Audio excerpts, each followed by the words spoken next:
అటువంటి మంగళసూత్రం ఏదున్నదో ఆ మంగళసూత్రం పురుషుని యొక్క గండములను దాటిస్తుంది అని. దానికి ఆ శక్తి ఉంటుంది. ఎవరు అలా నమ్మి వేరు ఆరాధన ఉండదు. దానికి ఉన్న నియమం ఏమిటంటే ఏ కారణము చేత అది తీయకుండా ఉండుటయే. దాని మీద ఉన్నవారు ఆ గౌరవాన్ని పాటిస్తారంతే. యజ్ఞోపవీతాన్ని పురుషుడు ఎలా తీయడో సువాసిని ఏ కారణానికి మంగళసూత్రాన్ని తీయరు. సంవత్సరంలో దానికి ప్రత్యేకంగా ఒక తిథిని నిర్ణయం చేశారు. ఆ తిథి నాడు మాత్రం ఏం చేస్తారంటే ఎవ్వరూ చూడకుండా మంగళసూత్రానికి ఎక్కడైనా ఇబ్బంది ఉండే అవకాశం ఉన్నదా అన్నది చూసుకోవడానికి ఒక పసుపు తాడు మెడలో వేయించుకుని ఈ సూత్రాన్ని తీసి ఓసారి చూసుకుంటారు. ఎక్కడైనా అకస్మాత్తుగా ఏదైనా ఇబ్బంది ఏర్పడే అవకాశం ఉన్నదా చూసుకుని ఆ తిథి నాడు దానికి ఏమైనా మరమ్మత్తు చేయించవలసి ఉంటే ఇస్తారు.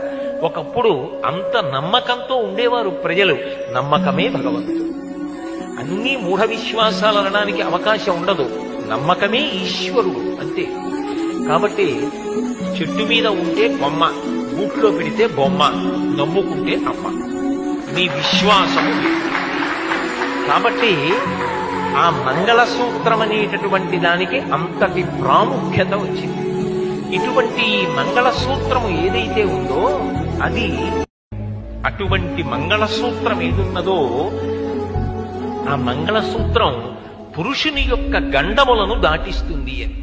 దానికి ఆ శక్తి ఉంటుంది. ఎవరు అలా నమ్మి వేరు ఆరాధన ఉండదు.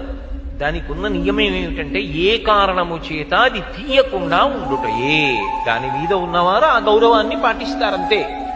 యజ్ఞోపవీతాన్ని పురుషుడు ఎలా తీయడో సువాసిని ఏ కారణానికి మంగళసూత్రాన్ని తీయరు. సంవత్సరంలో దానికి ప్రత్యేకంగా ఒక తిథిని నిర్ణయం చేశారు. ఆ తిథి నాడు మాత్రం ఏం చేస్తారంటే ఎవ్వరూ చూడకుండా మంగళసూత్రానికి ఎక్కడైనా ఇబ్బంది ఉండే అవకాశం ఉన్నదా అన్నది చూసుకోవడానికి ఒక పసుపు తాడు మెడలో వేయించుకుని ఈ సూత్రాన్ని తీసి ఓసారి చూసుకుంటారు. ఎక్కడైనా అకస్మాత్తుగా ఏదైనా ఇబ్బంది ఏర్పడే అవకాశం ఉన్నదా చూసుకుని ఆ తిథి నాడు దానికి ఏమైనా మరమ్మత్తు చేయించవలసి ఉంటే ఇస్తారు. ఒకప్పుడు అంత నమ్మకంతో ఉండేవారు ప్రజలు. నమ్మకమే భగవంతుడు. అన్ని మూఢ విశ్వాసాలు అనడానికి అవకాశం ఉండదు. నమ్మకమే ఈశ్వరుడు అంతే. కాబట్టి చెట్టు మీద ఉంటే బొమ్మ, గూట్లో పెడితే బొమ్మ, నమ్ముకుంటే అమ్మ.